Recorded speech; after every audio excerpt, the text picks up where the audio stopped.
India today ने 15 अगस्त को अपना एक स्पेशल इशू शाये किया, जिसमें उसने बताया कि India is now leading to the 5th largest economy in the world और 2047 तक 2047 तक इंडिया को सुपर पावर बनना है। तो उसके लिए कुछ बजट के प्रोविजन किए गए हैं और 10 ऐसी फील्ड चूज की गई है जो 2047 तक उस लेवल पर जाएगी जिसमें 1 लाख से लेकर 10 लाख तक एम्प्लॉयमेंट के मौके अवेलेबल रहेंगे। मैं आपके सामने सिर्फ उन 10 फील्ड के बारे में बात करूंगा एक मिनट में और अपनी बात खत्म करूं। उसमें 2047 तक सबसे इंपॉर्टेंट जो फील्ड है जिसमें करियर बहुत ऊपर तक जाएगा वो है कंप्यूटर साइंस। पर कंप्यूटर साइंस में भी कौन सा कंप्यूटर साइंस? इसमें 3 फील्ड अलग अलग आइडेंटिफाई की गई है। एक है क्वांटम कंप्यूटिंग, एक है सेमीकंडक्टर और तीसरी है आर्टिफिशियल इंटेलिजेंस। इन 3 चीजों में कंप्यूटर की फील्ड में रिलेटेड करियर्स बहुत ज्यादा आगे जाएंगे। चैट जीपीटी ऑलरेडी कई जॉब्स खा चुका है।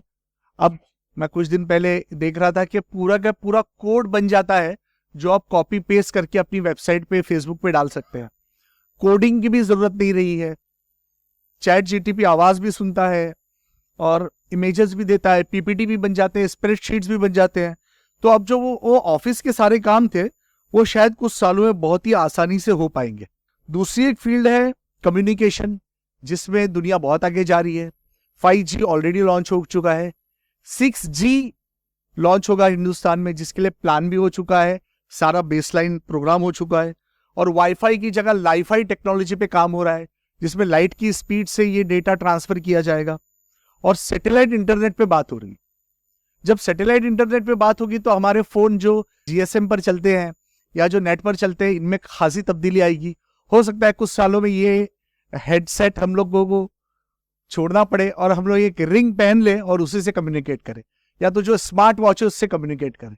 तो जो लोग अब मोबाइल रिपेयरिंग का कोर्स चला रहे हैं उनको सोच लेना चाहिए, क्योंकि अब आगे चल के अब गवर्नमेंट मोबाइल रिपेयरिंग का कोर्स चला रही है, लेकिन हो सकता है 2-3 साल में ही आप देखिएगा मोबाइल हैंडसेट खत्म हो जाएगा।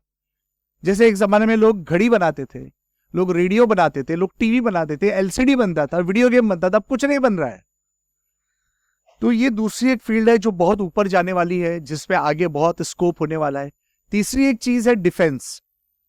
डिफेंस में साइबर सिक्योरिटी बहुत इंपॉर्टेंट है, बैंकिंग के लिए और पुलिस पर्सनल्स के लिए, गवर्नमेंट के लिए, हर चीज के लिए डेटा इंपॉर्टेंट है। तो उसके साइबर सिक्योरिटी में बहुत सारे प्रोफेशनल्स की जरूरत है। गवर्नमेंट का इथिकल हैकर, डाटा प्रोसेसिंग या साइबर सिक्योरिटी के कोर्सेस होते हैं, उसमें एमएससी है, एमबीए है, एमटेक है, बहुत सारे कोर्सेस है। इसके अलावा ड्रोन्स के ऊपर जो काम हो रहा है, मिलिट्री ड्रोन्स पे, उसमें भी करियर बहुत आगे जाने वाला है, इस पे ध्यान रखा जाए। चौथी चीज है एनर्जी मैनेजमेंट। पेट्रोल जितना खत्म हो रहा है, जितने तरक्की याफ्ता ममालिक है उन्होंने 40 to 70% अपनी इकोनॉमी पूरी अल्टरनेट एनर्जी पे कन्वर्ट कर दी है, या तो सोलर एनर्जी पे, या तो हाइड्रोजन एनर्जी पे, या तो बैटरीज पे, या बायोफ्यूल्स पे। चाइना तो 60% इकोनॉमी को अपनी कन्वर्ट कर चुका है। उसको पता है कि एक ना एक दिन मिडिल ईस्ट का पेट्रोल खत्म होगा, तब क्या करेंगे? तो बायोफ्यूल्स, हाइड्रोजन, ग्रीन हाइड्रोजन और बैटरीज, ये आगे चल के एक नया करियर बनने वाला है, जिसके लिए हमको बहुत सारे रिसोर्सेस लगेंगे, बहुत सारे मैन्युफैक्चरिंग यूनिट्स लगेंगे और बहुत सारा स्टाफ लगेगा। पांचवी चीज जिसमें बहुत करियर के मौके हैं वो है ई कॉमर्स। ई कॉमर्स में जैसे कॉन्टैक्टलेस पेमेंट जो हम लोग कर रहे हैं पेटीएम वगैरह से, या ओपन बैंकिंग, या रियल टाइम पेमेंट्स की जो कंसेप्ट आए हैं, या प्लान पेमेंट के जो कंसेप्ट आए हैं, उस पर बहुत ज्यादा काम हो रहा है। और मैं भी 1-2 दिन पहले देख रहा था कि फिजिकल करेंसी जो है उसको खत्म करने के लिए जो बिटकॉइंस को लाया गया है, उसको रेगुलेट करने का काम भी होगा। मतलब किसी ने अगर अपने घर में करोड़ों रुपया छुपा कर रखा है तो वो रुपये की वैल्यू 0 हो जाएगी। ये मैंने सोचा कि ये लोग क्यों कर रहे हैं, तो मैंने इकोनॉमिक टाइम्स पढ़ा। वो येलो कलर का पेपर आता है, उसको पढ़ने की जरा भी अपनी इच्छा नहीं होती, लेकिन वो मजबूरी में पढ़ना पड़ा। तो उसमें बताया कि दुनिया का सबसे ज्यादा गोल्ड रिजर्व भारत के पास। औरतें घर में गोल्ड को रखती है ताकि गोल्ड मुसीबत में काम आए, लेकिन वो गोल्ड हमारे काम आएगा जब हम उसको या तो रुपीज में एक्सचेंज करेंगे या तो डॉलर में एक्सचेंज करेंगे, लेकिन बिटकॉइन में उसको एक्सचेंज करने का कोई पैरामीटर नहीं है। और रुपी की वैल्यू डिसाइड होती है आज सिर्फ दो चीजों से, या तो ऑयल से या तो गोल्ड से। अब अगर दुनिया को पता है कि भारतीय लोग बहुत ज्यादा गोल्ड से मोहब्बत करते हैं, अगर उन्होंने इसको नलीफाई कर दिया तो हमारा सोना वो बिल्कुल कोयले की तरह हो जाएगा। इसके और बहुत रिसर्च आई है, बहुत सारी चीजें आई है, बहुत लोग इस पे काम कर रहे हैं, इस पे मेहनत करने की जरूरत है। मतलब हमारे इकोनॉमिक प्लानिंग अगले 50 साल की हमको करनी चाहिए, क्योंकि फ्यूचर में ये चीज बदल जाने वाली है। सातवीं चीज जो बहुत इंपॉर्टेंट है वो ई गवर्नेंस। ई गवर्नेंस में जैसे ओपन सोर्स सॉफ्टवेयर है, सर जानते हैं अयाज सर, हर चीज में ओपन सोर्स सॉफ्टवेयर है जिसके हम लाखों करोड़ों रुपए पे कर रहे हैं। अब एंटीवायरस मेरे पास ऑफिस में सब ओपन सोर्स में है, सब कुछ कर लेता है वो। थोड़ा सा आपको दिमाग होना चाहिए।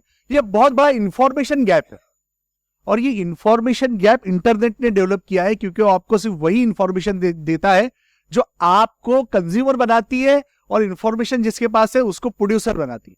तो हम लोग कंज्यूमर ऑफ नॉलेज है एक्चुअली, हम लोग प्रोड्यूसर ऑफ नॉलेज नहीं है।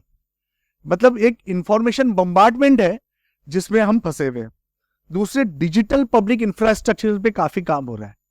डिजिटल पब्लिक इंफ्रास्ट्रक्चर पूरा एक फुल टाइम 2 साल का कोर्स है Tata institute of social science में, जिसमें प्लांट सिटीज, अर्बन मैनेजमेंट और इरिगेशन, वाटर मैनेजमेंट, ये सारी चीजें सिखाई जाती है।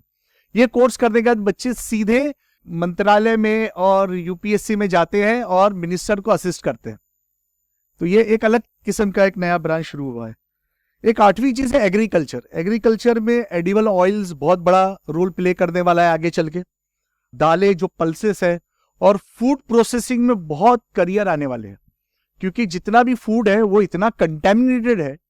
फूड इसलिए कंटेमिनेटेड है कि प्लांट में पेस्टिसाइड है, प्लांट इसलिए कंटेमिनेटेड है क्योंकि जमीन में वाटर इन्फ्लुएंट है, मतलब जमीन में गंदा पानी है इंडस्ट्री का।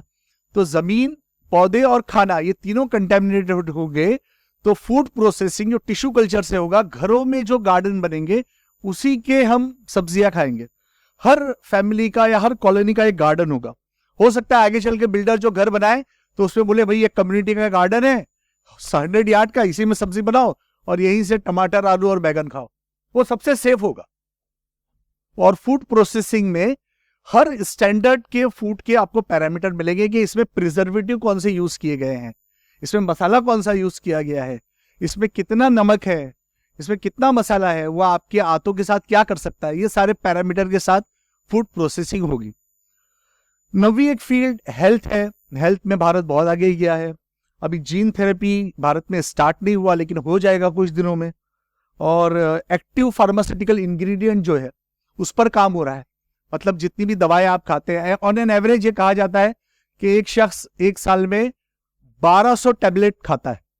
पैरासिटामोल हो, कॉम्बिफ्लॉम हो, डोलो 650 हो, क्रोसिन हो, वगैरह वगैरह वगैरह। तो इनमें एक्टिव फार्मास्यूटिकल इंग्रेडिएंट जो है ना, अगर वो बहुत ज्यादा हो जाए तो वो आपकी किडनीज को खराब करता है, लिवर को खराब करता है। कम हो तो आपको ठीक नहीं करता। तो इसका सेफेस्ट मोड क्या है, इस पर काफी काम हुआ है।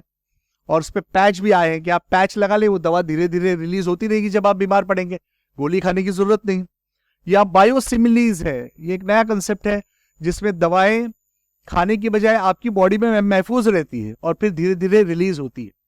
वैसे भी अब जितनी रिसर्च हुई है, अब दुनिया के बड़े बड़े लोग ये बोल रहे हैं कि कैंसर दरअसल कोई बीमारी नहीं है, वो इन सारे केमिकल को जो आप खा रहे हैं, खाने के जरिए, पहनने के जरिए, पीने के जरिए, इन सब का मजमुआ कैंसर है। तो अब लोग दोबारा बैक टू पवेलियन जा रहे हैं कि अदरक और लहसुन और मिर्ची और ये सारी चीजें खा रहे हैं, लेकिन इसमें नॉलेज बैरियर बहुत बड़ा है, इंफॉर्मेशन गैप बहुत बड़ा है। 10वीं जो फील्ड है वो एजुकेशन है। एजुकेशन में स्किल एजुकेशन बहुत आगे जाने वाला है। आज भी मैं 3 महीने पहले से एक एड देखा था मैंने, जर्मनी में लोगों की जरूरत है। और कौन से लोग? आईटीआई वाले लोगों की जरूरत है, प्लम्बर और कारपेंटर और कलर, और लोग मिल नहीं रहे। सिर्फ जर्मन लैंग्वेज जानना जरूरी है, रहना खाना वो लोग दे रहे हैं। तो बंबई में 200-300 लोग मिलते ही नहीं। तो एक साहब फोन कर करके परेशान है, यार दो ना, जर्मनी जाना है। मतलब कौन जाएगा, कोई है नहीं। अब क्या हो रहा है कि स्किल बहुत इंपॉर्टेंट है, और स्किल की वजह से डिग्रीज पीछे जा रही है। तो अब बच्चों को डिग्रीज लेने की बजाय ये बताना चाहिए कि कैसे स्किल पे काम किया जाए, क्योंकि स्किल डेवलपमेंट न्यू फ्यूचर है।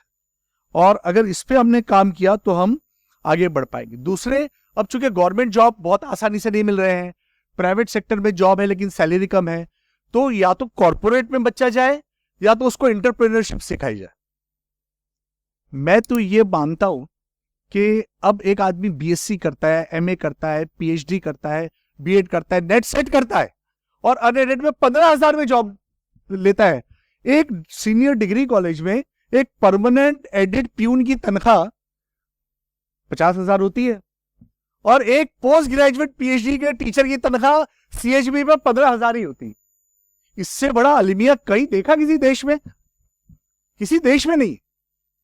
इतना बड़ा एजुकेशन गैप सिस्टम को खराब करता है, माशरे में अनसर्टेनिटी लाता है। तो ये जो 10 फील्ड है, इस 10 फील्ड को इंडिया टुडे ने कहा है कि 2047 तक करियर आने वाला है। तो हमको चाहिए कि बच्चों को फ्यूचर एजुकेशन के लिए तैयार करें। इसके लिए जो ये ट्रायंगल है, स्टूडेंट, पेरेंट और टीचर, इन तीनों की ट्रेनिंग जरूरी है। स्टूडेंट को गाइड करें एप्टीट्यूड टेस्टिंग से। बहुत साइंटिफिक हो गया एप्टीट्यूड टेस्ट। चांस नहीं मारे कि ये बच्चा तू यहाँ जाएगा और तू वहां जाएगा, नहीं, एप्टीट्यूड टेस्ट करें, साइकोलॉजिकल टेस्ट करें, उसको गाइड करें। टीचर्स के लिए मॉड्यूल्स है, 50 चीजें हैं। इन्फोसिस ने फ्री में टीचर्स के मॉड्यूल रखे हैं, हर स्कूल में कंपलसरी है, वो प्रिंसिपल अगर चाहे तो कर सकता है। और नंबर 3, पेरेंट के गाइड करें। पेरेंट को गाइड करना जरूरी है, मोबाइल के इस्तेमाल पर, टेक्नोलॉजी के इथिकल बिहेवियर पर पेरेंट्स को गाइड करना जरूरी है। ये कुछ बातें थी जो मैंने जल्दी में वक्त की कमी की बात आपसे कही। उम्मीद है ये वर्कशॉप आपके लिए और दूसरी एनजीओज के लिए फ़ायदेमंद साबित होगा। मैं दुआ गो अल्लाह ताला से कि इसके मुफीद नताइज हासिल करने की हमको तौफीक अता। बहुत बहुत शुक्रिया। अस्सलाम।